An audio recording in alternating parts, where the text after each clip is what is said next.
Et vous avez entendu d'autres choses à notre Oui, antenne cette monsieur. semaine. Et là, il y a un phénomène qu'on commence à avoir de plus en plus. C'est, en anglais, on appelle ça le dooring.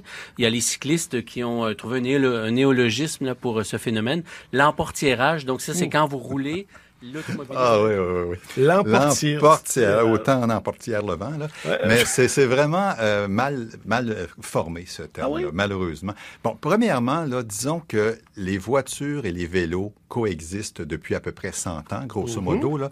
Et là, tout d'un coup, là, au 21e siècle, on sent le besoin de donner un nom à cet type d'accident-là, qui est le fait Est-ce que c'est parce que les Anglais disent dooring? Exactement. Là, on s'est dit, il faut un mot, nous autres aussi? Exactement, c'est ça. D'accord. Ben oui, pourquoi ils ont décidé ça en anglais, je ne sais pas. Là. Bon. Sauf que on a fait des efforts pour trouver un équivalent, on n'en a pas trouvé.